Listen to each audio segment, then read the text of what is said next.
l'ultima conferenza di quest'anno che siamo costretti a svolgere in questo modo così Covid dipendente, e stasera abbiamo un argomento particolarmente interessante che è quello che ha a che fare con le mura di Treviso come prototipo di sistema bastionato veneziano alla moderna. Ce ne parlerà l'architetto Berto Zandigiacomi, l'architetto Simone Piaser e l'architetto Mario Gemin. Quindi io vi do la parola, direi 20 minuti a testa, vediamo di terminare verso le 17:30 per avere un minimo di dibattito. Buon lavoro a tutti e buona presenza. Allora, io mi sono preso proprio i tempi per dare un'occhiata alla pianificazione urbanistica di Treviso con riferimento al verde e alle mura intese come sistema bastionato. Inizio raccontando una cosa molto strana. La presentazione del piano regolatore del 1945, per la data esatta 21 maggio, meno di un mese dopo la liberazione, è stata fatta da Giovanni Comisso, che dice a un certo punto: altri luoghi poetici della città per la loro vicinanza alle acque, prima inerti per il macello o per il gas ed esclusi dalla vita della città, diventeranno invece partecipi di questa per l'apertura di nuove strade e di giardini. Il piano regolatore del 1945, infatti, dà una serie di indicazioni abbastanza precise proprio sull'officina del gas, il mercato all'ingrosso frutta e verdura, la zona verde sulle mura, sulla fascia delle mura. Queste indicazioni sono contenute nella relazione e indicano una volontà di rivedere la città bombardata durante la Seconda Guerra Mondiale, modificando alcuni modi di sviluppo della città. Non più edificazione accanto alle mura o al di là delle mura, ma spostando il grosso delle costruzioni in quartieri esterni completi di servizi. Questo per salvare le caratteristiche della città storica. E questo piano resta in vigore un anno. Poi viene fatto un piano di ricostruzione che in pratica elimina tutte queste indicazioni di tutela e soprattutto elimina tutte queste indicazioni di sviluppo esterno che avrebbe permesso una città diversa e fa costruire all'interno di un perimetro abbastanza stretto attorno alle mura e non dando indicazioni per le parti esterne. Al di fuori di questo perimetro si può fare tutto quello che si vuole. Questo piano resta in vigore per dal 46 al 64 per ben 18 anni, in cui Treviso in pratica va avanti a varianti. Le abitazioni nel centro storico, le case che dovevano essere alte 3 piani, aumentano mano a mano d'altezza, arrivando ai 9 piani in piazza San Pio X, per esempio, e tutto questo senza un controllo effettivo, cioè tutti fanno quello che vogliono fare e si ripete e si riparte.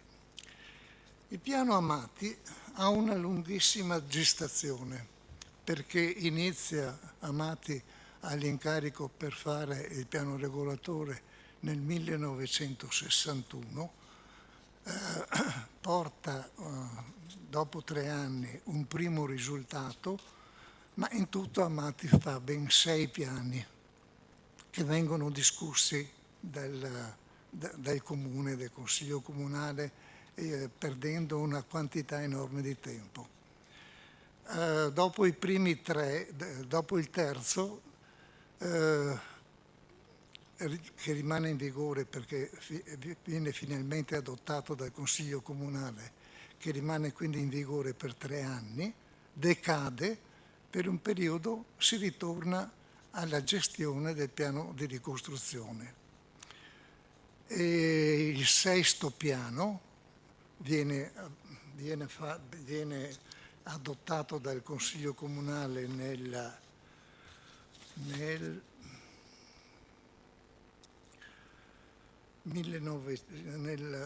68 e diventa effettivo, approvato dalla Regione soltanto 3 anni dopo.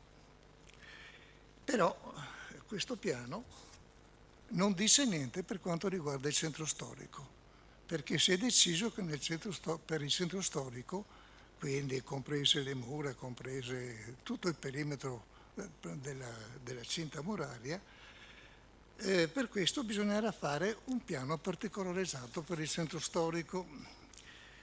Il piano particolarizzato del centro storico viene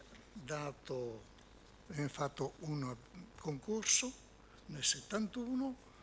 Nel 71 vince il concorso un gruppone fatto dal primo e dal secondo arrivato. Nel 76 Pastor presenta lo schema di massima di questo progetto e basta, perché dopo non si arriva mai all'approvazione, alla discussione di un piano regolatore specifico per il centro storico. Quindi il centro storico si continua a costruire secondo le indicazioni statali.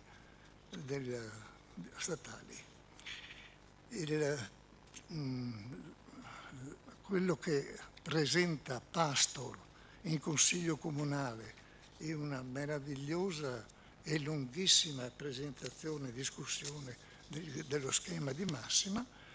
Dice con molta precisione: l'opera complessa, muro, torrioni, spalti, vallo, le porte del Sile, eccetera, eccetera, possono essere resi in una immagine nitida e in un uso continuo, costituendo della perimetrazione un luogo di giunzione di varie parti dell'urbanizzazione antica e moderna. Il verde apparirà così non già come un atollo in un mare di traffico, ma come una variazione formale di un principio costante di uso di uno spazio pubblico, come luogo di relazioni umane, non di pericoli e di nevrosi collettiva. Splendido.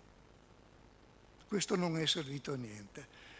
Bisogna fare un altro piano regolatore e viene dato l'incarico all'architetto Di Benedetto, che presenta un progetto di massima, poi un progetto che viene adottato dal Consiglio Comunale.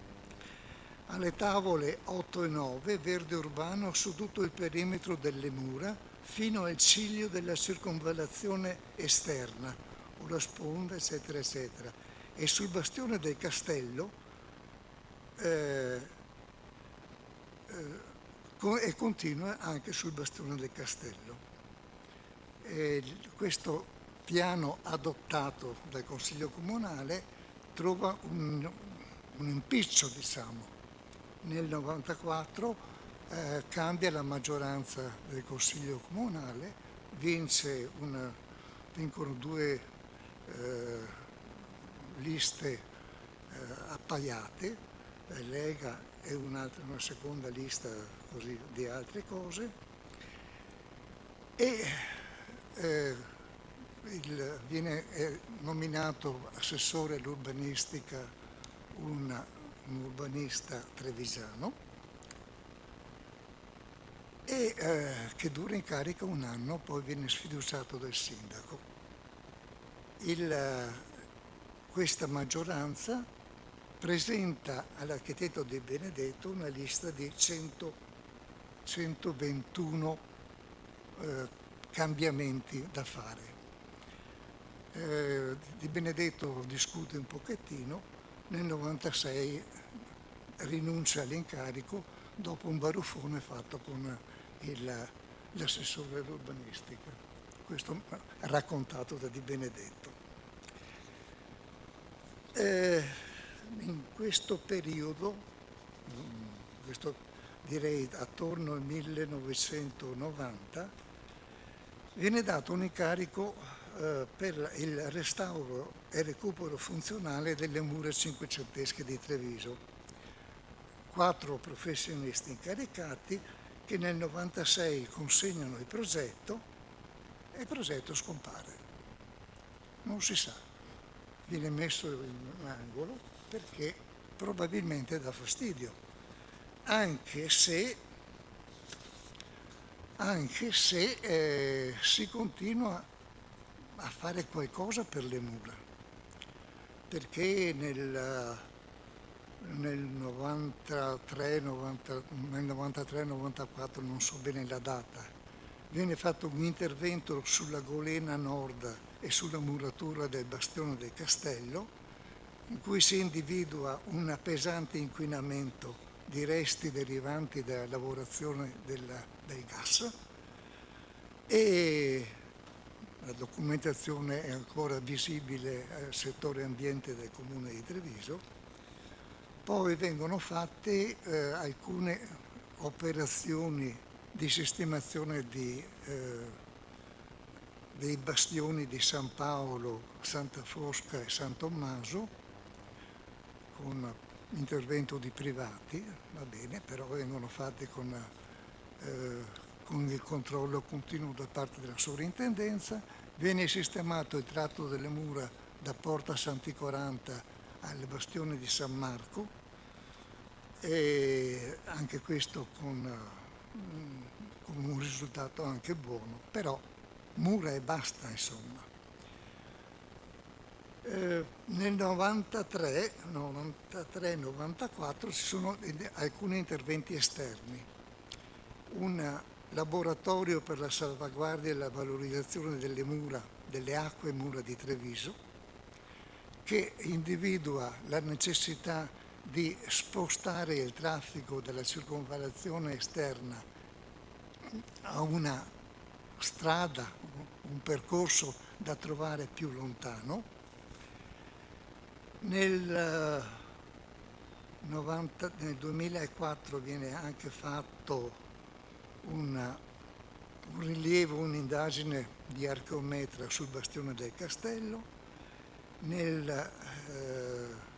Fondamentalmente questo. Nel 2003 viene presentato e approvato una variante generale ai PRG, quello di Benedetto, in cui si conferma il parcheggio all'ex mercato ortofrutticolo, ex pattinodromo, si rende edificabile, si accetta che sia resa edificabile l'area dell'ex Enel a Porta a Varco Carlo Alberto, e invece si indica zona per attrezzature e impianti pubblici sul bastione del castello. In seguito, proprio a forte di questa affermazione fatta dal Comune, nel 2009 e 2008 l'Ordine degli Architetti, in accordo con il Comune di Treviso, organizza un concorso di idee per la sistemazione a verde pubblico del bastione del castello. Buona partecipazione, mostra fatta al Palazzo dei 300, abbastanza visitata, punto, scompare. Siamo arrivati al 2009. una nuova strumentazione urbanistica, non c'è più il piano regolatore, ma c'è il piano di assetto del territorio,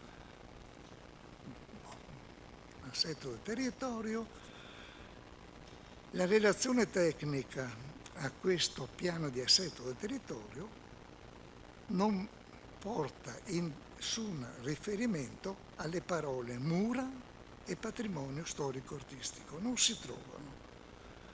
Nella relazione del progetto, che si chiama R030, la parola mura appare una sola volta. È una citazione di un qualcosa, di una domanda che viene fatta. Nelle norme di attuazione appare il termine mura, notevole interesse pubblico, tutelato con specifico provvedimento di vincolo. Unica presentazione, unica cosa. Non appare nessuna proposta, nessuna norma, nemmeno all'articolo 14.4.1 che parla di centri storici. Il bastione del castello è inserito in contesti territoriali destinati alla realizzazione di programmi complessi. Le mura sono servizi e attrezzature di interesse comune di maggiore importanza considerata, a parte l'italiano che fa fatica a essere compreso in queste cose, si sparano affermazioni senza che ci sia una specificazione di quello che si vuol fare. L'area dell'ex pattinodromo è definita contesto figurativo. Cosa vuol dire contesto figurativo? Poi ambito Bastione di San Tommaso, area di notevole interesse pubblico. Praticamente tutto il perimetro delle mura, anche al di là della circonvallazione esterna, comprendendo l'ex Enel, sono aree di notevole interesse pubblico, ma di quale sia questo interesse pubblico non viene specificato. Il bastone del castello è definito anche questo qualcosa di interesse pubblico, ma senza sapere cosa. E come ulteriore finezza, il bastione del castello è compreso in un programma complesso, cioè si mette insieme il bastione del castello, la stazione ferroviaria, l'ambito oltre il cavalcavia ex Siamis, e tutto questo insieme con funzioni e caratteristiche diverse dovrebbe funzionare, dovrebbe essere. Questo ovviamente, ma lo vediamo dopo, viene ripreso nel piano degli interventi. Nel frattempo, ma di questo ne parlerà più a fondo Simone Piaser, l'UNESCO riconosce il valore universale del sistema difensivo veneziano alla moderna a 3 città italiane e a 3 città di altri paesi, ma di questo vi parlerà Simone. Siamo arrivati al piano degli interventi. Il piano degli interventi conferma il parcheggio sul lato nord dell'ex mercato ortofrutticolo e patrimonio, all'interno di una perimetrazione chiamata sistema bastionato, che comprende terrapieno, muro e fossato. Ancora il Comune di Treviso o i redattori del piano non hanno capito che esiste anche un muro di controscarpa. Questa perimetrazione del centro storico non trova nessun riferimento in leggenda. L'ex Enel di Porta di Varco Carlo Alberto è fabbricabile con aumento del volume e è 2380 metri quadrati a verde pubblico. il bastione del castello diventa area verde barra 3. Cos'è l'area verde barra 3? Perché bisogna essere... è un'area in cui c'è una parte, un articolo 1 che si chiama verde pubblico, un articolo 2 che dice le cubature esistenti nell'area sono confermate a condizione che si facciano residenze per anziani, ecco, tutto quanto escluso anche ambiti per il piccolo commercio, è escluso il terziario. Quindi in pratica il bastione del castello, che è indicato come area verde, diventa un'area verde edificabile, non più con caratteristiche pubbliche. Le osservazioni che abbiamo presentato contro queste indicazioni non sono neanche state prese in considerazione, diciamo. Però il Comune di Treviso ha approvato 2 osservazioni presentate da privati, l'ultima, la seconda, l'ultimo giorno prima della scadenza,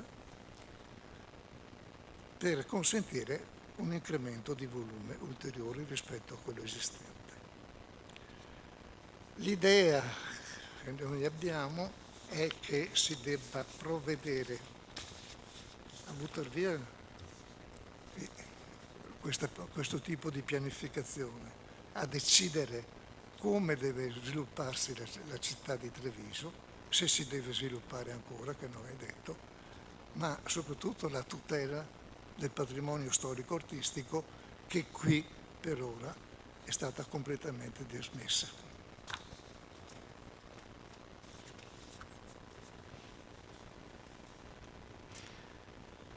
Buongiorno, buonasera anzi a tutti. Mi sento a mio agio questa sera a parlare, dopo l'intervento dell'architetto Berto Zandi Giacomi, sulle difficoltà legate alla pianificazione, nel modo specifico proprio della nostra cortina muraria. E sono ancora più rassicurato dell'intervento che avverrà dopo dell'architetto Mario Gemì, che parlerà della necessità di un vincolo concreto, monumentale, definitivo per le mura di Treviso, tra le poche ancora in Italia non vincolate. Il mio compito è invece quello di spiegare cosa sono le mura, o meglio, lo vedete anche dal titolo, il sistema bastionato di Treviso. Dobbiamo cambiare concezione. Infatti, come ha ricordato nell'intervento precedente Berto, il termine sistema bastionato è apparso per la prima volta dopo le ultime osservazioni al PI, proprio relative alle indicazioni per l'area della nostra cortina muraria. Perché non dobbiamo parlare di mura ma di sistema bastionato, e soprattutto perché le mura di Treviso sono così importanti per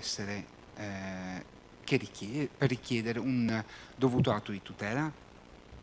Prima di tutto, come vedete anche dal titolo, un'altra indicazione è proprio il termine prototipo. La nuova pianificazione, il nuovo modo di progettare le fortezze di terraferma veneziane nasce proprio da Treviso. Queste sono le vecchie mura di Treviso, sono le mura, i resti delle mura scaligere ritratte da un acquerello di Carlini alla fine dell'Ottocento, e di mura possiamo parlare proprio nel caso di circuiti murari sulla fattispecie di Castelfranco Cittadella, dove abbiamo un solo elemento che è il muro accompagnato all'esterno dal fossato. Per quanto riguarda invece Treviso si cambia metodo di progettazione. non si difende più la città in elevazione, in verticale, ma si difende in orizzontale con la posizione, la previsione di una serie di elementi. Possiamo vederli in questo caso partendo dall'esterno. Ovviamente attorno, al di fuori delle mura, non ci devono essere edifici né pubblici né privati né religiosi, deve esserci una spianata. Al limite della spianata, prima di arrivare alla cortina muraria difensiva, c'è una prima cortina muraria, detto appunto muro di controscarpa. Nota bene, c'è anche a Treviso, è nascosto, però esiste. Il muro di controscarpa delimita all'esterno il fossato, che è delimitato invece dalla parte interna dalla cortina muraria, un po' più alta del muro di controscarpa. Cortina muraria più bassa rispetto alle alte mura medievali, però difesa internamente da un terrapieno e successivamente all'interno da una strada di comunicazione. Ma l'opera che ancora di più caratterizza Treviso nel panorama delle opere fortificatorie venete, ma non solo, anche nazionali, è dovuta all'elemento che più caratterizza la città di Treviso, vale a dire l'acqua. Infatti un'opera fondamentale che ha visto prima la salvezza della città di Treviso e successivamente anche della capitale dello Stato Veneto, vale a dire proprio Venezia, è stato il sistema idraulico approntato provvisoriamente, prima dell'edificazione delle nuove mura rinascimentali, da una figura che rappresenta uno dei maggiori che ha costituito uno dei maggiori umanisti del Rinascimento italiano, vale a dire Fra Giovanni Giocondo. È una figura da approfondire, poi Mario dirà di più a riguardo di Fra Giocondo. Quindi vengono rinforzate le vecchie come primi elementi, diciamo primi interventi di sbarramento del nemico avanzate verso la Repubblica Veneta, che deve essere appunto difeso da Treviso. Vengono rinforzate le vecchie mura medievali, vengono predisposti delle colline che poi saranno sostituite dai torrioni, colline avanzate che costituiranno delle postazioni d'artiglieria difensiva, poste agli angoli di un nuovo perimetro che andrà a costituire proprio la nuova cornice della città di Treviso. E questo sistema è conosciuto come sistema idraulico della città di Treviso. Questo sistema da solo, con il convoglio delle acque lungo il perimetro esterno della città, renderà praticamente impossibile l'avanzata del nemico verso la città di Treviso. Ecco, questa è un'interessante planimetria della città di Treviso, proprio una fotografia realizzata verso gli anni 20 del Cinquecento, prima delle ultime modifiche in corrispondenza del lato sud della fortezza, che era stato provvisoriamente lasciato con le vecchie mura medievali. Le nuove mura rinascimentali vengono costruite molto velocemente tra gli anni 15 e 25, grosso modo di un decennio, e tutte in uno stesso modo, con dei bastioni, come vedete, di forma circolare, semicircolare, lungo il lato nord, est e ovest, e agli angoli da appunto delle forme quasi circolari sono i torrioni d'angolo. Questo è molto conosciuto, è chiaramente identificabile, è il torrione d'angolo di San Paolo, in corrispondenza dell'uscita del Sile dalla città. Sono costruzioni molto imponenti, dal diametro di oltre 30 metri, ma ecco, la particolarità è che proprio qui a Treviso vengono sperimentate altre forme di difesa. E qui entriamo per la prima volta a parlare di sotterranei, veri e propri sistemi sotterranei. Un cunicolo dall'interno della città entrava sotto il terrapieno, correva sotto il terrapieno e si diramava per comunicare con le due casematte, le due postazioni d'artiglieria in sotterraneo che erano posizionate in corrispondenza degli angoli del bastione. Questa è una particolarità perché proprio a Treviso si sperimentano queste strutture, ma si vedrà ben presto che non saranno in grado di garantire la funzionalità prevista in quanto ambienti erano troppo piccoli questi ambienti per garantire un adeguato smaltimento dei fumi e soprattutto garantire un certo numero di colpi d'artiglieria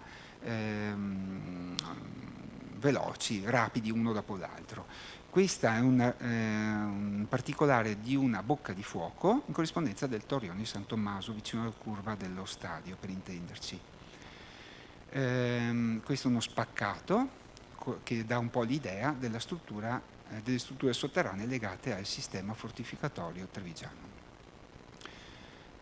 Per dire che per giustificare il fatto che fossero sperimentali a Treviso, la dimostrazione è data proprio dall'evoluzione di queste strutture realizzate in modo molto più, in scala più grande pochi anni dopo a Padova. Infatti le casematte vengono costruite con altezze notevolmente ampliate, sicuramente raddoppiate rispetto a quelle di Treviso, e una particolarità anche dotate di pozzi per la ventilazione, per lo smaltimento dei fumi, come si può notare nell'immagine in corrispondenza della volta di copertura da quel foro circolare che è visibile sulla sinistra dell'immagine.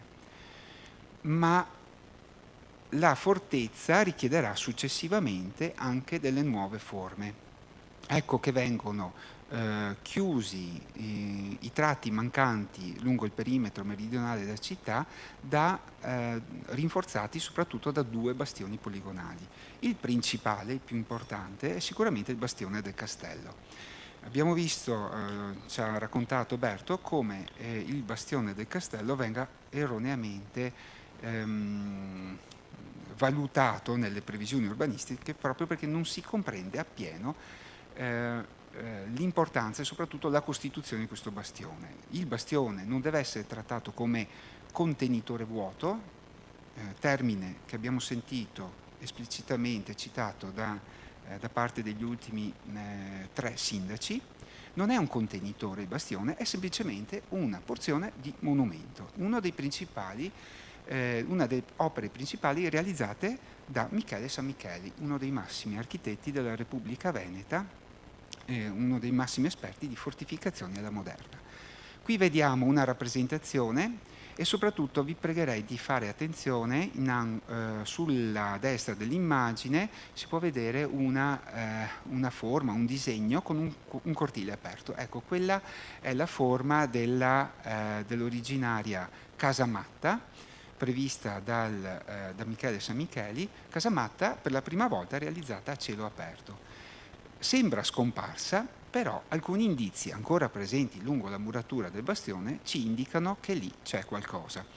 Nello specifico, nell'immagine in alto a destra, notiamo le 2 canoniere ancora presenti, anche se murate, e in basso a destra vedete la svolta d'angolo retto verso l'interno della città da parte del cordolo in pietra d'Istria. Lì il cordolo non manca, semplicemente rientra verso l'interno perché la forma in quel punto del bastione era diversa e l'abbiamo potuta ricostruire attraverso anche questo disegno ricostruttivo di Alessandra Moretto, che mette in evidenza come doveva essere quell'ambiente e come probabilmente potrebbe in parte essere recuperato con un dovuto scavo archeologico. Queste sono le testimonianze ancora presenti all'interno della cortina muraria del bastione del castello, in corrispondenza dell'attuale rampa d'accesso dell'ex Camuzzi, e queste sono le testimonianze che con Treviso Sotterranea abbiamo potuto documentare, relazionare e abbiamo anche consegnato alle 2 giunte precedenti, giusto per testimoniare l'importanza di questo sito. Tra l'altro è il sito dove sorgeva appunto l'antico castello medievale della città di Treviso. Abbiamo potuto ricostruire questa porzione di bastione anche guardando al di fuori della città, quindi andando a Padova, a Verona e soprattutto osservando e analizzando le opere realizzate da Michele Sammicheli. Questo è il bastione di Santa Croce, ancora ben conservato, che è stato anche oggetto di una particolare opera di recupero da parte dell'amministrazione comunale di Padova e che è stato costruito quasi nella stessa epoca del bastione del castello di Treviso. Questo è l'interno del bastione di Santa Croce, appunto a Padova, e questo probabilmente era quello che si poteva vedere attraverso la corte interna della piazza bassa del bastione del castello di Treviso. Anche qui le cannoniere, come abbiamo visto prima a Treviso. Però ecco, un'altra particolarità che rende eccezionale la città di Treviso dal punto di vista della propria cortina muraria è la posizione sporgente delle mura. Nell'immagine a destra abbiamo la ricostruzione del contesto urbano di Porta Santi 40, che è identico praticamente a quello di Porta San Tommaso. Nell'immagine a sinistra invece un disegno di Leonardo da Vinci tratto dal codice atlantico, dal manoscritto B del codice atlantico. Leonardo, come potete vedere, usa le stesse soluzioni architettoniche realizzate e adottate secondo le prescrizioni lasciate da Fra Giovanni Giocondo, vale a dire bastioni circolari ai lati a difendere la porta sporgente. La sporgenza della porta permette il ricavo di postazioni d'artiglieria per il tiro radente delle mura comprese tra la porta e i bastioni laterali. Un piccolo particolare: al di fuori della porta disegnata da Leonardo da Vinci notate un rivellino triangolare. Ecco, quel rivellino, da documenti d'archivio, sappiamo essere presente anche davanti Porta San Tommaso e Porta Santi 40, vale a dire le due nuove porte rinascimentali che vengono previste proprio in corrispondenza dell'ampliamento della nuova fortezza rinascimentale di Treviso. Porta Santi 40. Ed ecco anche la particolarità, come abbiamo detto, dei sotterranei. Questa è la casamatta di Porta Santi 40 e per chi viene anche in visita, quando sarà possibile tornare a fare finalmente le visite didattiche lungo le mura di Treviso con Treviso sotterranea, potrete visitare direttamente la casamatta di Porta San Tommaso. Queste erano le porte. Questa è una posizione classica, canonica delle porte, dovevano essere arretrate, quindi con la facciata e difese ai lati da eventuali cannoniere. La terza porta, due delle uniche porte sporgenti che troviamo in Italia, le abbiamo qui a Treviso. La terza porta appunto è a Padova, Porta Ognissanti, realizzata poi tra l'altro, guarda caso, dagli stessi costruttori, progettisti e decoratori di Porta San Tommaso. E anche qui abbiamo l'ambiente sotterraneo. Ma vorrei puntare la vostra attenzione sui segni lasciati dalle vecchie cartografie che raffigurano appunto la cortina muraria e anche la città di Treviso. Treviso è sempre raffigurata non con una, ma con due cerchie murarie, e su questo punto non mi stancherò mai di porre l'attenzione. Le cerchie murarie erano due, ovviamente, quella esterna non si vede più, ma esiste, è il muro di controscarpa e si trova esattamente a 32 metri dal profilo esterno dell'attuale cortina muraria. Questo era lo schema canonico del sistema bastionato trevigiano. Dobbiamo essere consapevoli di cosa abbiamo sotto i nostri piedi. Purtroppo nel corso del tempo questo sistema è stato a volte pesantemente, a volte meno pesantemente stravolto, un po' nascosto, però questo sistema noi ce l'abbiamo. In modo particolare sarebbe possibile recuperare questo ambito territoriale e paesaggistico, grosso modo come quello che vediamo tutti i giorni in corrispondenza della penisola del Paradiso a lato di Porta San Tommaso, anche nel tratto di mura tra il Ponte de Pria e la curva Bricito, quasi fino a Porta Santi 40. Infatti, all'esterno di Porta Santi 40, da questa immagine, questa è una bella cartolina dei primi del Novecento, possiamo notare come il muro di controscarpa sia ancora perfettamente integro e ben visibile al di là del fossato.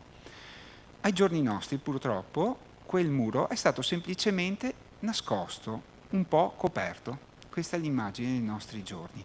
Però se notate, lungo la scarpata esterna delle mura si può ancora notare un tratto lasciato libero proprio per permettere l'accesso a una fontanella situata alla base del fossato. E questo muro, guarda caso, è l'unica testimonianza visibile del lungo tratto di muro di controscarpa ancora esistente tra Porta Santi 40 e Porta San Tommaso. Questo è il particolare di una veduta aerea a ridosso del Ponte de Pria. Possiamo notare sulla destra il bel contesto paesaggistico che ci viene ammirato e anche invidiato dai turisti che vengono a visitare la città di Treviso. Sulla sinistra lo stesso contesto esiste ancora, ma è stato attualmente alterato visivamente dalla presenza del parcheggio. È un'opera che dà un po' di disturbo visivo, ma senz'altro è semplicemente un interramento realizzato durante l'esecuzione della circonvallazione esterna agli inizi del Novecento. Basterebbe semplicemente elevare quel terreno e si potrebbe proseguire il recupero integrale di tutta quella bellezza, la possiamo semplicemente definire bellezza, che si può notare invece a lato di Porta San Tommaso.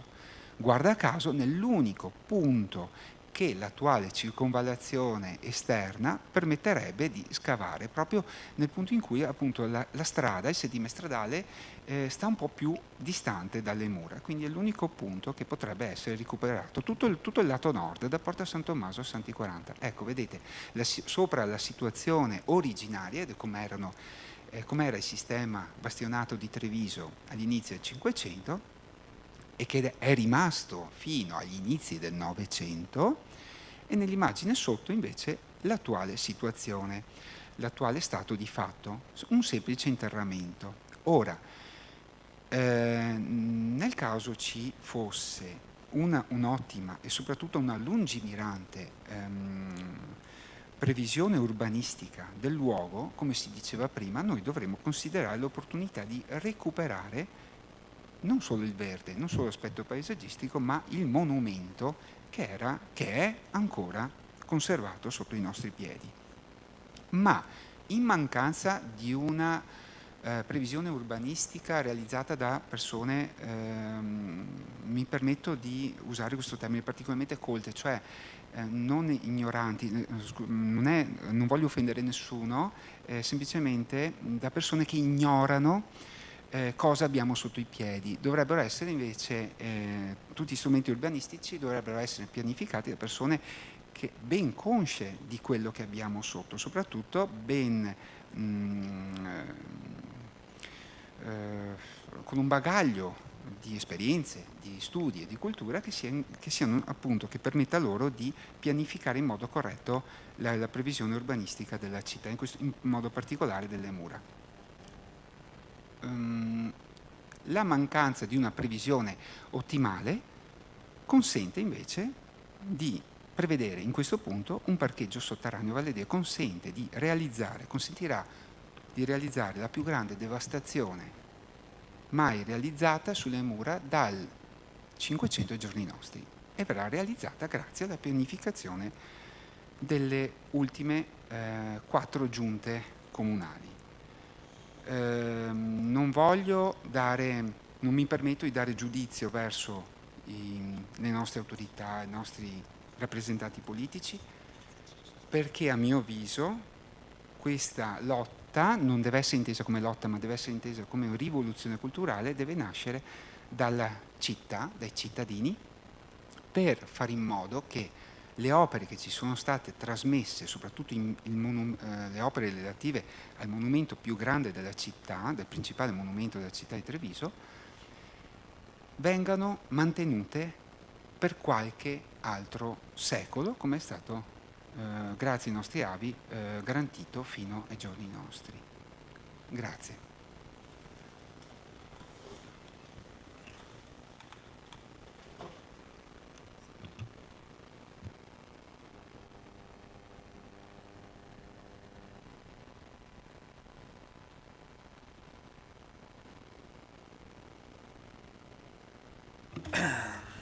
Io ringrazio naturalmente Berto e Simone che mi hanno preceduto, anche proprio per questa questo excursus dal punto di vista urbanistico, ma anche dal punto di vista proprio di spiegazione delle caratteristiche morfologiche del sistema bastionato della città di Treviso, da cui noi oggi partiamo.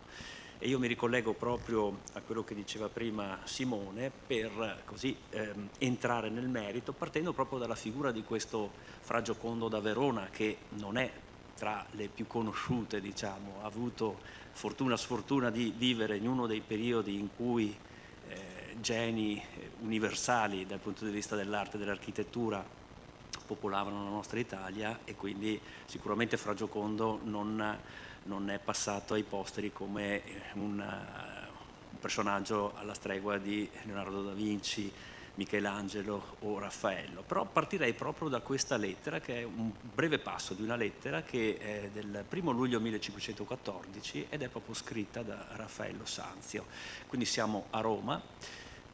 Bramante è morto da pochi mesi. Bramante muore nell'aprile del 1514. Sappiamo tutti che Bramante era incaricato come proto per la realizzazione della fabbrica di San Pietro, e quindi Papa Leone X si trova a dover passare il testimone a un giovane architetto, che ovviamente è conosciutissimo pittore, come Raffaello Sanzio.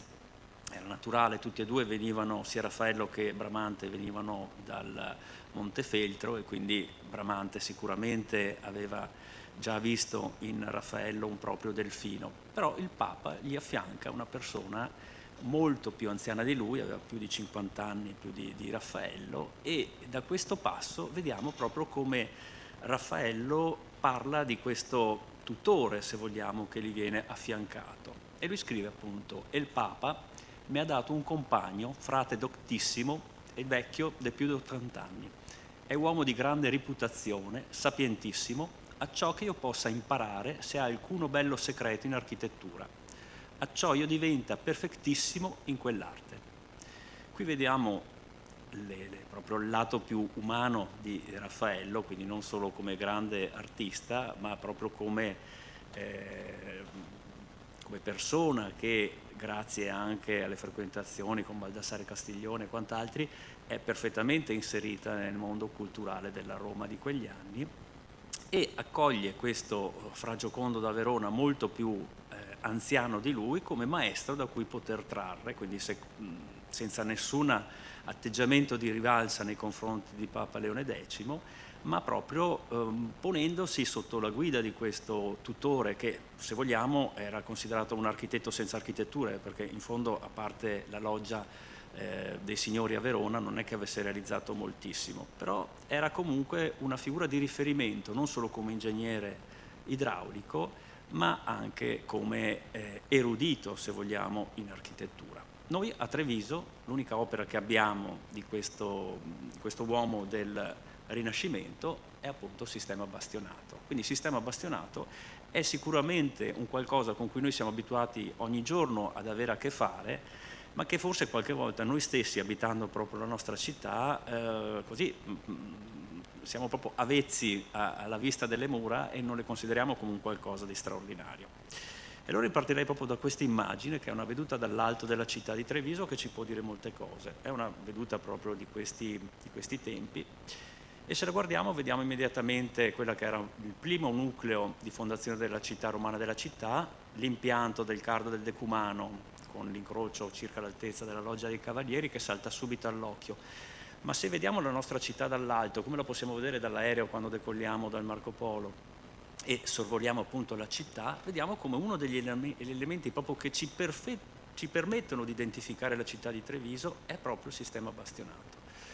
Guardiamo questa immagine, vediamo proprio che tutto il sedime del centro storico è chiaramente identificabile dalla cerchia muraria che vediamo qui, che anche da questa immagine dall'alto possiamo vedere come è un qualcosa che, al di là di tutte le alterazioni che ci sono state, le aperture dei varchi e quant'altro, di cui si è parlato anche diffusamente nel libro Le mura di Treviso, però possiamo vedere come ancora oggi è un sistema chiaramente identificabile. Appunto, come lo vediamo proprio dall'alto, è sicuramente un qualcosa attraverso il quale riusciamo a identificare che stiamo sorvolando la città di Treviso. Quindi, quando noi parliamo di Treviso città d'acque, Treviso Urpicta, sono tutti appellativi che fino a qualche decennio fa nessuno si sognava per la città di Treviso, adesso sono proprio entrati nel modo di, come dire, di parlare della nostra città, come qualcosa di perfettamente assodato.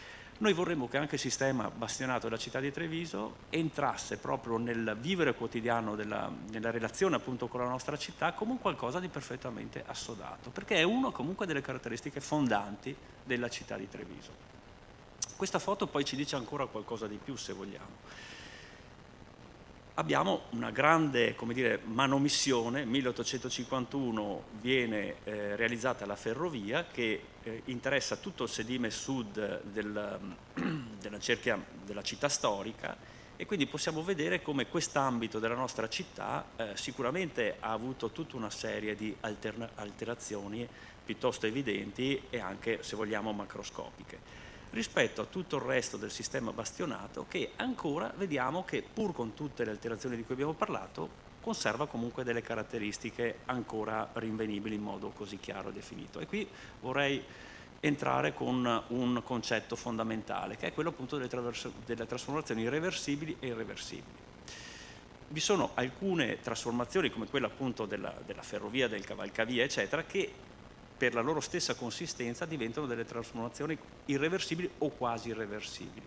Per tutto il resto, se noi guardiamo proprio dal portello sul Sile, tutto il sedime a sud-est, poi sedime est, sedime nord e sedime ovest, fino, diciamo, al punto più a monte del Sile, ancora possiamo vedere come il sistema bastionato conserva buona parte delle proprie caratteristiche. Ovviamente non abbiamo la fossa muraria dappertutto come vorremmo che ci fosse, tante situazioni sono state modificate nel tempo, però comunque, diciamo, qui con poco probabilmente è ancora possibile operare per andare a riconfigurare degli aspetti che oggi non sono più evidenti. Ma vediamo un attimo di fare un passo indietro, quindi partiamo dalla città medievale. Questo è un disegno del XVI secolo, ma che ci mostra la città medievale di Treviso, come viene raffigurata. Vedete, in modo molto fantasioso, se vogliamo. Abbiamo chiaramente identificato il Ponte de Pria, il castello, il sedime del castello, però vedete la città ha questo aspetto quasi circolare, molto, diciamo, approssimativo.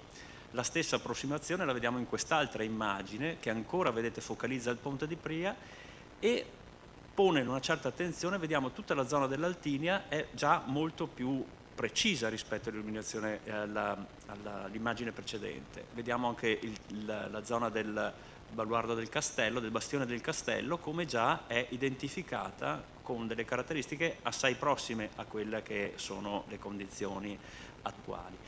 Vediamo ancora come per esempio non vengono raffigurate Porta San Tommaso, quindi siamo ancora in una raffigurazione abbastanza di fantasia. Questa invece è un'immagine molto importante, è un'immagine del Semenzi che mostra proprio la città medievale di Treviso, ma soprattutto un aspetto fondamentale che è quello dell'estrema contiguità tra il nucleo storico della città e le strade che portavano verso il contado. Cioè qui avevamo chiaramente identificabile la via verso Santa Bona, verso San Pelagio, e vediamo come pur con le mura cittadine però c'era un contatto continuo tra la città storica e quella che era la periferia, diciamo, i borghi tutto attorno. Lo vediamo in quest'altra immagine che è molto conosciuta, con tutte le porte che all'epoca consentivano, diciamo, di uscire ed entrare dalla città attraverso le strade che raggiungevano appunto il borgo di Santa Bona, piuttosto che Santa Cristina, eccetera, i borghi subito fuori dalla città. Ciò significa che appunto il rapporto tra centro e contado era un rapporto veramente molto stretto. Questo all'improvviso, 1508, dicembre 1508, Giulio II si schiera apertamente contro Venezia, raccoglie la Lega di Cambrai e quindi tutto cambia. La Serenissima, che è padrona della città già da anni e con la quale, diciamo, con la città con la quale ha un rapporto di grande collaborazione, la Serenissima non è certo un padre padrone, diciamo, aveva un rapporto con la città molto, molto ben accettato in fondo dai trevigiani, però individua la città di Treviso come una città fortificata, quindi dalla terraferma Treviso diventa proprio un vero e proprio baluardo difensivo, e quindi viene chiamato Fra Giocondo per trasformare la città, se vogliamo, in una piazzaforte. Vedete qui le porte diventano pochissime, qui manca Porta San Tommaso, ma praticamente abbiamo la Porta dell'Altinia, Porta Santi 40, Porta San Tommaso. Tutto il resto, vedete, la città è proprio un baluardo con tutte le caratteristiche di cui prima parlava Simone. Lo vediamo in quest'altra rappresentazione che mostra anche la zona del castello, ancora con una rappresentazione di fantasia, e qui era l'entrata dall'Altinia, che ovviamente si entrava proprio da dove oggi c'è ancora Porta Altinia.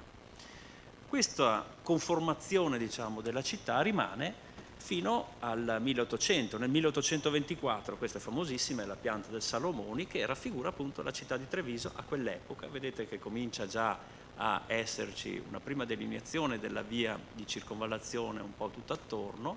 La città è ancora cinta dalle mura senza i varchi che sono stati aperti poco meno di un secolo dopo, con le porte principali che sono sempre 3. E la città che cresce man mano su se stessa e si va a densificarsi all'interno.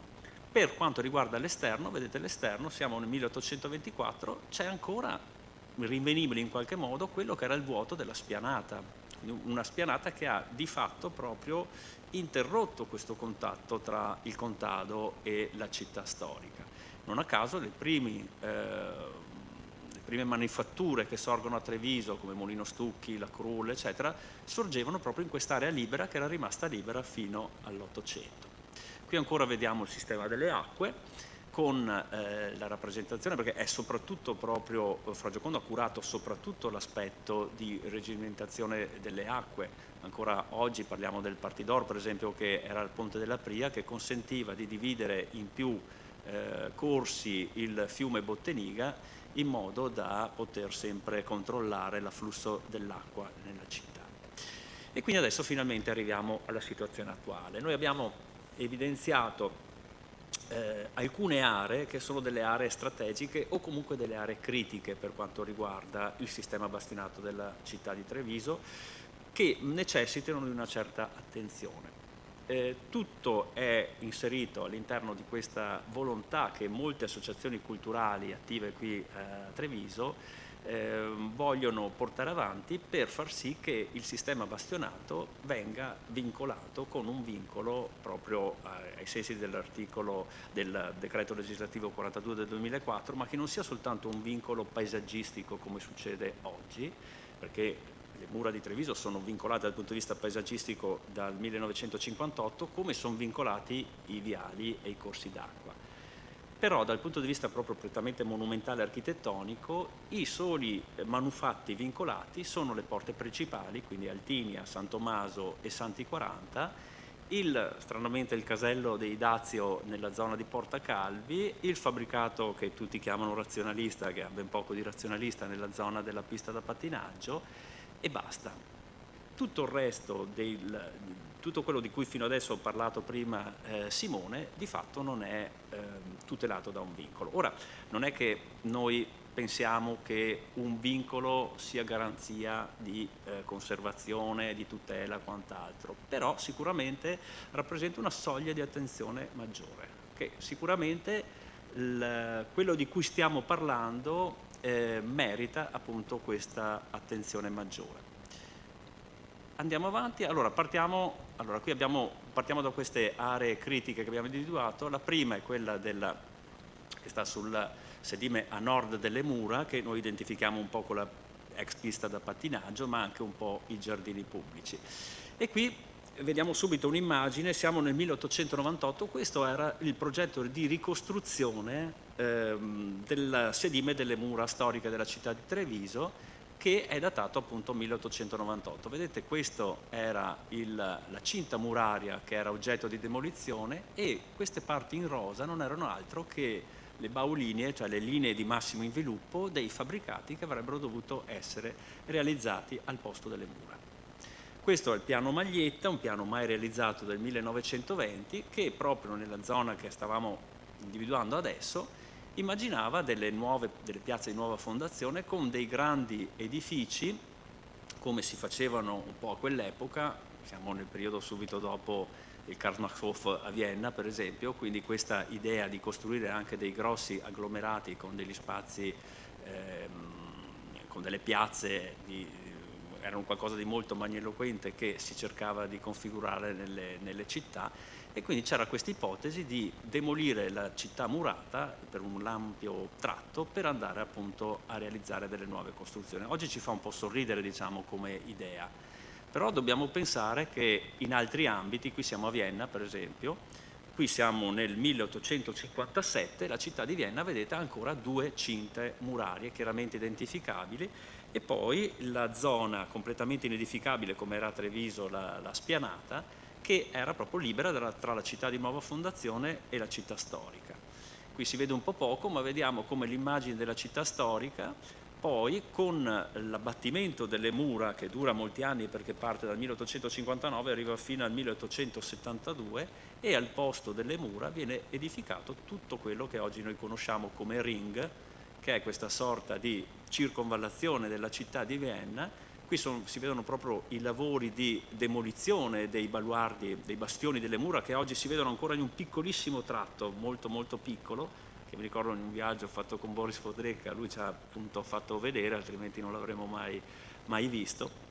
E quindi vediamo come anche in un ambito così culturalmente progredito come la Vienna di quegli anni è stato portato avanti un progetto di grandissima ambizione che ha fatto sì che si andasse a costruire sul sedime delle mura tutto quelli che sono poi i fabbricati che oggi conosciamo tutti, Kunstistorisch, Naturstorisch. Qui si vede proprio la Votivkirche qui dietro, la chiesa di San Carlo e poi Santo Stefano ovviamente in centro.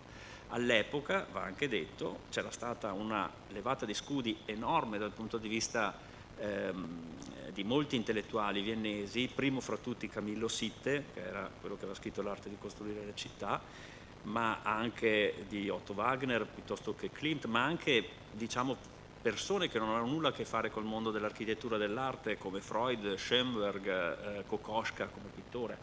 E quindi nonostante questo ovviamente è un progetto che ha completamente rivisto il centro storico di Vienna. Anche noi non ci siamo fatti mancare niente, perché Andrea Bohm per esempio aveva progettato, qui vediamo una grande piazza davanti al Duomo di Treviso, che doveva un po' riprendere queste proporzioni mastodontiche del Duomo. Poi davanti proprio, qui era la Porta San Tommaso, si era pensato di costruire una sorta di foro Bonaparte come quello che c'è a Milano e una loggia in onore dell'imperatore Francesco I, che doveva appunto arrivare a Treviso.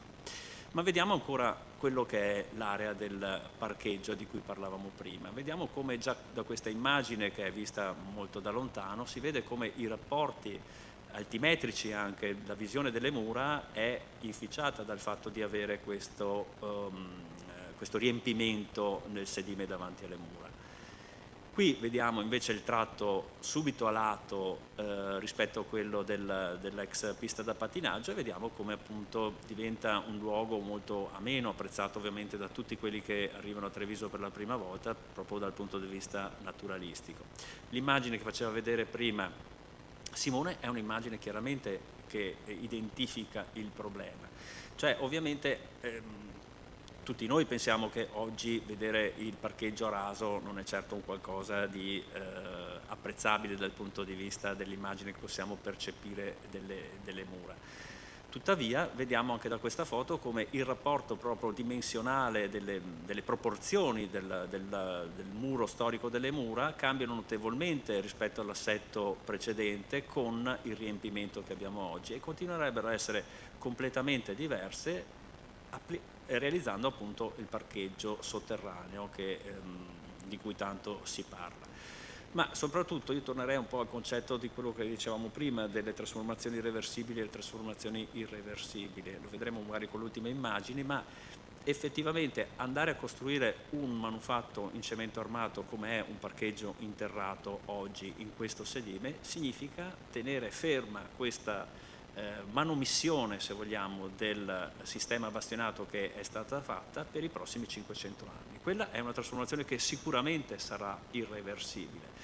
e che qui vediamo con un'immagine che faceva vedere il muro di controscarpa, proprio per far capire che anche lì c'è il muro di controscarpa, perché grazie al cielo, quando è stata realizzata la strada di circonvallazione, gli ingegneri che non buttavano via niente hanno fatto in modo di, come dire, impostarsi proprio sul muro di scarpa preesistente, che comunque rimane ed è possibile riportare in luce in un futuro. Adesso andiamo un po' più in sequenza veloce sulle altre aree. Questa è l'area del Bastione degli Spiriti, siamo nella parte sud-ovest dove il Sile entra in città. Qui vediamo una vista a volo d'uccello e qui sarebbe per esempio molto interessante poter riutilizzare con uso pubblico del lungosile su questo tratto, che potrebbe essere anche raggiungibile. Questa zona ovviamente è una zona ormai interclusa, ma sarebbe interessante poter pensare anche di poter usufruire di questo affaccio sul Sile. Ricordiamolo che è un affaccio poi che interessa un complesso monumentale come quello del Capitolo dei Domenicani e del Tempio di San Nicolò. Questa è un'immagine d'epoca che faceva vedere dalla parte appunto del fossato delle mura quella che era la percezione del Tempio di San Nicolò e della zona, diciamo, dell'odierno Turazza. Andiamo alla zona invece del castello, che è un altro punto saliente, un altro punto fondante, anche perché è ovviamente a ridosso della stazione ferroviaria, quindi è proprio la zona dove è l'accesso prioritario alla città di Treviso. Qui vediamo una situazione appunto di degrado dietro il bar che dà verso il canale della Polveriera, la situazione del muro, delle muro di cinta, con tutti i problemi di subsidenza, con tutti i problemi anche proprio, vedete, di stacco e di anche proprio dissesto statico della cinta muraria. E qui vediamo un'immagine dall'alto che mostra la zona della stazione delle Corriere e il sedime del cosiddetto ex gazometro, della sede della Camuzzi. Noi ci sforziamo di parlare sempre di questo bastione come del bastione del castello più che del bastione della Camuzzi, che in fondo insomma ha avuto un uso sicuramente meno prolungato nel tempo. E qui è la zona dove c'erano appunto le artiglierie del San Micheli. Un'altra cosa interessante è come appunto durante il periodo della Serenissima, anche per i manufatti più poveri, come potevano essere delle casematte del sistema difensivo, non si chiamava un Pinco Palino qualsiasi, ma si chiamava un grande architetto come il San Micheli. Architetto che, se andiamo a Hvar, viene come dire, giustamente rappresentato come uno dei più grandi architetti che la Serenissima abbia esportato al di fuori di Venezia, e qui a Treviso magari molti di noi non sanno neppure che abbiamo parti del sistema difensivo del bastione del castello realizzate appunto da questo grande architetto. Qui vediamo come appunto costruire sopra un bastione. Questa immagine è piuttosto eloquente, mostra le scuole Stefanini, siamo in tutt'altra epoca, però anche oggi muoverci secondo questa ottica, cioè quello che prima è stato un errore, probabilmente sarebbe imperdonabile se continuassimo a farlo con la sensibilità che dovremmo avere oggi. Andiamo avanti per completare questo giro tra le aree critiche che vedevamo. Adesso parliamo del bastione della zona dell'Altinia fino al bastione di San Paolo, che è una delle zone più manomesse dal punto di vista anche della conservazione. Vedete come le stesse parti lapidee avrebbero bisogno di un intervento di consolidamento, di pulizia e quant'altro. Qui vediamo proprio un classico esempio di alterazione di quelle che erano queste sono proprio le cannoniere che vediamo in basso, che sono completamente snaturate dalla presenza di un parcheggio asfaltato, e siamo proprio a ridosso della porta Altinia. Vedete anche come proprio i fregi in pietra d'Istria vengono modificati, e questo è l'Hotel Carlton, che è un edificio fatto nel 1957. Ecco, quindi noi oggi già vediamo quella che è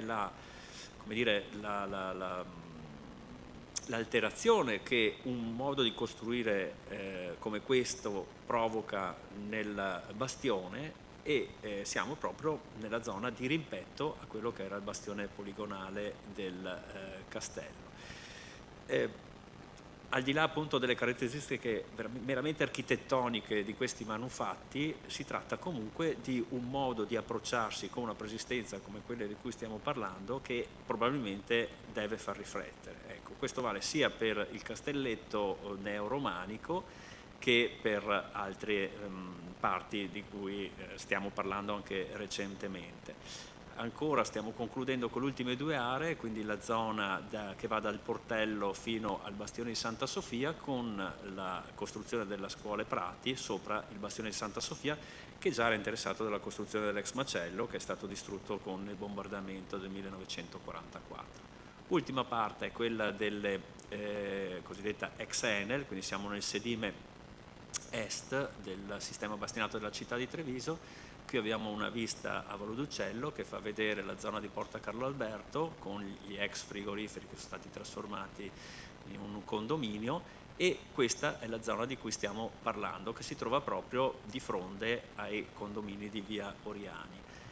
Ecco, questa è una foto che aveva fatto vedere prima anche Simone, che mostra gli scavi fatti all'epoca quando è stato realizzato il fabbricato nella zona degli ex frigoriferi. Questo che era il progetto del Maglietta del 1920, che in quell'ambito appunto, che è l'ambito di cui stiamo parlando verso est, che non è mai stato realizzato.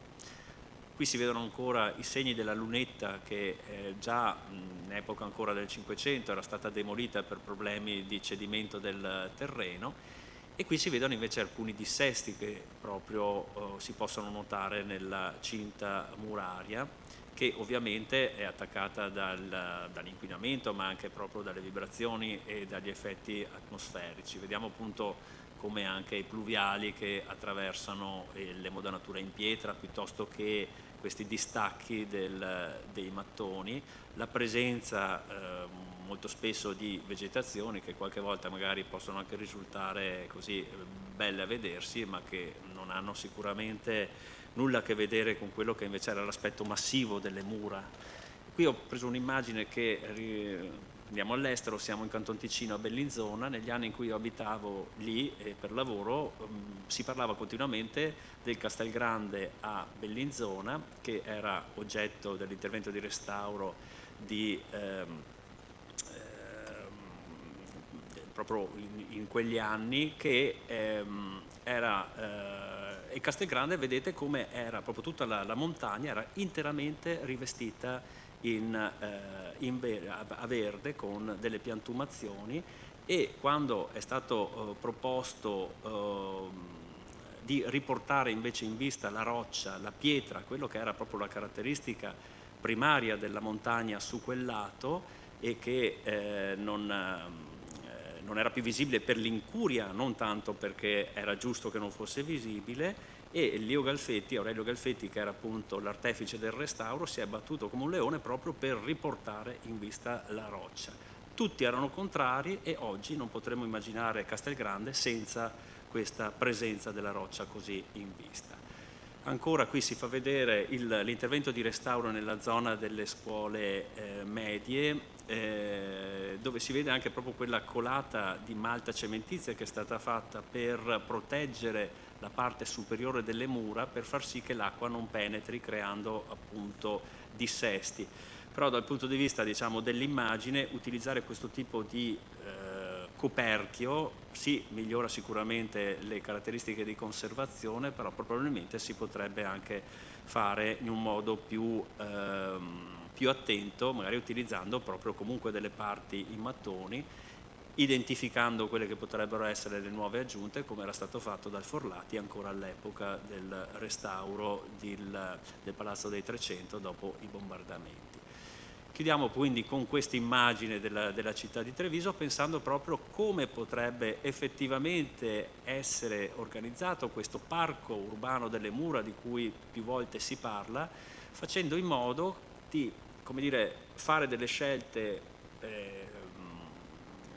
molto ponderate per far sì che si possa ritornare a immaginare anche un qualcosa di diverso da come lo viviamo oggi. Non possiamo pensare che fra 10 anni, 20 anni, 30 anni, quando sarà, potremo avere un sistema della circolazione della città di Treviso che è molto diverso da quello che è oggi. Magari il traffico di attraversamento potrebbe all'epoca passare a prendere nuove vie e quindi percorrere il sistema tutto attorno alle mura storiche della città di Treviso potrebbe essere qualcosa di molto più piacevole rispetto a quello che abbiamo oggi. E quindi vediamo proprio un caso emblematico che tutti conosciamo come quello della città di Lucca, che ci sembra un qualcosa di quasi favoloso per la nostra città, però noi dovremo proprio mirare a ottenere questi risultati, perché quando si va a Lucca si è veramente ammaliati dall'aspetto proprio monumentale e proprio dalla conservazione di tutto il sistema bastionato della città di Lucca. E chiuderei con questa immagine molto suggestiva. Grazie ancora. Simone, Mario, per questa interessantissima conferenza. Io vi inviterei a farla in un momento Covid-free, nel senso che obiettivamente a me non è mai capitato in un tempo così breve di ricevere tante informazioni, fra l'altro molto coerenti tra loro. Beh, certamente Lucca è diversa da Treviso anche perché la nostra provincia ha il record nazionale di consumo di suolo e quindi è evidente che da altre parti che non hanno questi record non riescono a farlo. A questo punto io, a nome del Presidente Piero Fabbris, della Vicepresidente Rossana Trolles e di tutto il Consiglio Direttivo dell'Università Popolare, auguro a tutti voi le più affettuose auguri di buone feste e speriamo che il prossimo anno riusciamo a vederci. Verso fine gennaio dovremo dire ai nostri soci quale sarà il percorso.